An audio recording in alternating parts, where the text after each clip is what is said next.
often in Washington, people are always saying like, oh, progressive positions, we can't do that. No, that's extremist. That's left, that's loony. No. We need to do moderate, centrist, bipartisan solutions. Well, the question is, what's moderate and centrist? Is it the same thing in Washington as it is in the rest of the country? I posit that it isn't, and I'm not alone. David Sirota has written a very good article about that. In fact, not only did he write about it today, he's written about it before in the past as well and made a compelling case. In this case, it's his article called How Americans Really Feel About Drugs. It's on Salon.com. And all of a sudden, out of nowhere, the uprising joins us. David Sirota. Also the author of Back to Our Future, by the way. All right, David, make the case for me in the case of drug legalization. Who are the extremists and who are the moderates?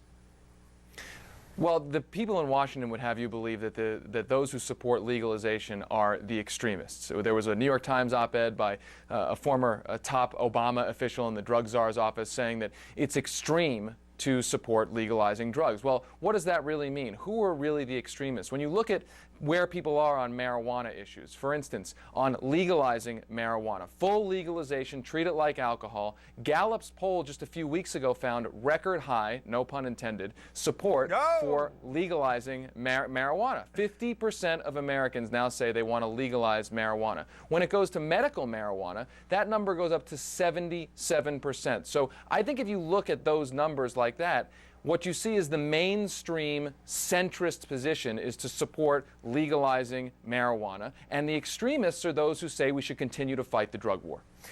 Jesus, it looks like you got some backup, man. That's right. It's about time we get some support for this. I was waiting. I like teasing Jesus that he's on that side when he doesn't really care about that issue. Anyway, David, look, it's a funny example, but it's really telling.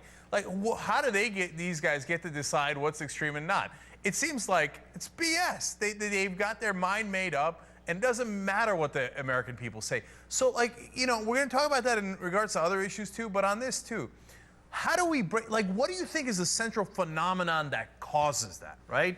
Because shouldn't there be a free press that says, oh, yeah, government official, you want to say X. But look at these numbers. Look at the numbers Sirota just put up there. I think the answer to that question is that it's the centrist, mainstream, quote-unquote, moderate position in Washington. But Washington is so unrepresentative of the rest of the country. And so part of it is just a laziness that says, all right, well, if I'm in D.C. or I'm in the D.C., New York elite circles, this is what's centrist and mainstream, without regard for what is centrist and mainstream outside of the Beltway. The other part of it, though, Cenk, is propaganda.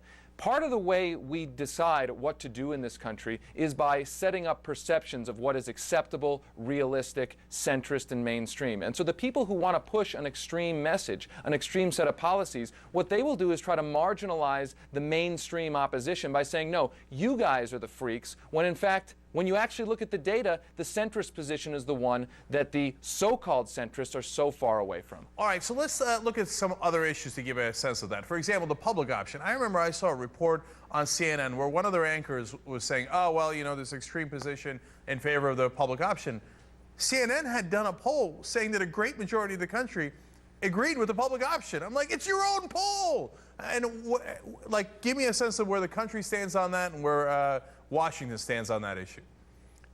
Overwhelmingly, the American people in poll after poll after poll support the public option. 77% of Americans by one poll support the public option, and yet it was portrayed as some sort of super extreme, super liberal proposal. Now, it's either one of two things. Either the country, the entire country, or most of the country is super extreme and super liberal, or the people who were opposing the public option were the true extremists. Right, and shockingly enough, the healthcare companies that have so much power and money wound up being on the side of the issue that got framed as the moderate position, even though 77% of the country disagreed with them.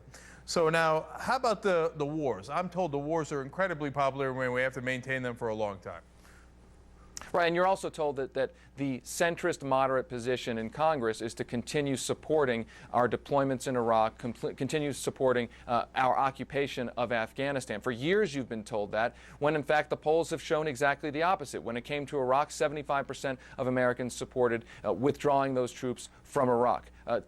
3 out of 5 Americans support getting out of Afghanistan. And yet, again, when this debate comes up in Washington, as it always does, the moderates, the centrists, are portrayed as those who are opposed to that majority public opinion. So, David, is it the money that's driving this mainly? Because, you know, the defense industry makes a ton of money from the wars. Obviously, the oil companies make some degree of money from the wars in a roundabout way, but in a very real way as well. Healthcare industry, when it comes to the public option, et cetera. Is it the money, and how does it control the debate so that it paints, in some of these instances, 3/4 of the country as extremists?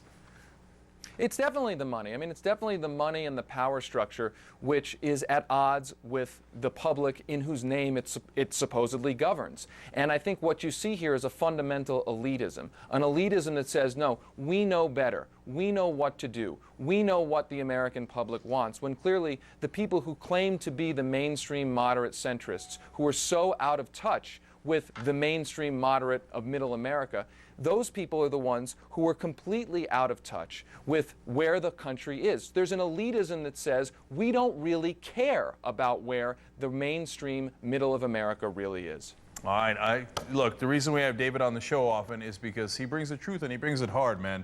Check out his articles on Salon, and check out his books, too. It's a raw dose of truth. David Sirota, thanks so much for joining us. Really appreciate it. Thanks, Cenk.